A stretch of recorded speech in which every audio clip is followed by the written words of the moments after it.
I'm Dave Weiss from Beware of Artists, and today I thought I'd give you a little tutorial to sort of show you my process. I've been working on Inktober. I love doing this challenge, and today the challenge was to do something with the word frail. And so I tried to create a creature that looked frail. And I think I've succeeded. I've had a good time. One of the things that I've struggled with this year is I used to be able to do these captures where I could capture a video on my computer, but my new computer, I haven't been able to figure it out.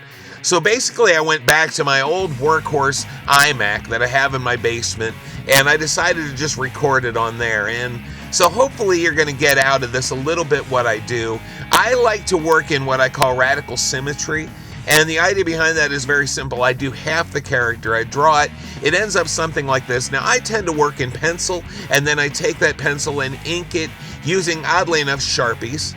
I usually use two Sharpies. I'll use one that's been ground down fairly well, and I'll use that for filling in the large areas, and then I use a new one for the cross-hatching. I realize this is sort of an old school technique, but then again, I'm kind of an old guy. Once I finish the drawing and I'm happy with it, I'll scan it into my computer using a flatbed scanner. And from there, we're off to the races. The first thing I do is I'll convert it into a black and white and then an RGB color image. From there, I will set up a separate layer, select my black lines, and make the black lines a separate layer. What you see now is I'm starting to select the area that I'm going to want to paint. I'll put all my colors on another layer. I'm using the polygon lasso for this, by the way. And again, I know this is an older version than you probably have right now, but this is the one that I could capture. Someday soon I hope to figure out how to do the rest of them. I painted it sort of a teal color. Now I'm just using a fat brush, about a 300 DPI, and what I'm doing is I'm starting to fill in some of the shadows. From there I'll go and I'll grab a darker color and a smaller brush and fill in a little bit more, usually coloring in around the cross hatching, doing a little bit of extra stuff along the way, and you'll see it's starting to take shape. He's starting to fill out a little bit, starting to get a little more detailed, a little rounder. Now I'm going with a larger brush again, and I'm putting in some general highlights. And then I'll go back in with a smaller brush and put in some more highlights. Now I'm taking out some of the other color areas that I want to do. I tend, for some reason, probably because of the influence of the lowbrow artists on my work, that I'll tend to make lots of bulging eyes and brows and eyelids that are sort of baggy, and I always tend to make them purple. I'm not sure why, but it's just part of my technique, part of my process. And again, I was really influenced by guys like Ed Roth and some of those other guys I really enjoy. Those guys that made the cars with the big shifters sticking out the roof and the monsters and everything, and now I'm working the eyes again, and the teeth. Again, I'm just going to take these, I'm going to fill in with white, and then I'll go over with a brush with some yellow, darken it in a little bit. I always put a little bit of blue by the side of the eye. And then when I finish up with the teeth, I'll go in with a smaller brush and I'll take a large, and put a sort of a tan in there. Now I'm doing the pupil, and that's just more coloring, basically.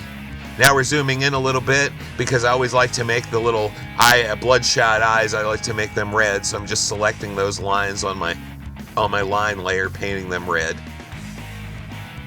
So now we're basically done with the paint. I'm going to flatten the image, get rid of the background, and now I'm going to double the image. And you see I just flipped it, and I'm going to scroll it over until it is lined up perfectly, and there we have the symmetry. Now I'll flatten that image. Now I want to put the word frail in behind it just to kind of set things off here. And I'm looking for a font that I can use. I want a font that it looks frail, is what I'm looking for. And once I have a font that I'm happy with, I will go in and I will adjust the size. I want to make it pretty large so that it fills in the back area behind him. As you'll see as we go along, I'm going to totally change the color on this. I'm going to make it white, and I'm going to put a glow around it. And then I'm going to put a background color in that's going to contrast with my character. And you'll see that in just a second. At this point, I still have it in front because I want to see. Now I put my color in. I put an orange in. Teal and orange tend to work well together, or at least that's my preference. And once I have that word frail, I'll bounce it to the back. I'm going to put a little bit of highlight on it. Trimming things down a little bit, putting a little bit of outer glow on it. I just love to use outer glow. It really makes it shine. Now I'll save it. And zoom in a little bit until you get to the final piece. I kind of put a hole in his head. I'm not sure why. It just kind of made him look more frail. But I'm really kind of happy with what came out. I hope you like it too. And I hope you've enjoyed this tutorial. And leave me a comment and let me know what you think. Thanks.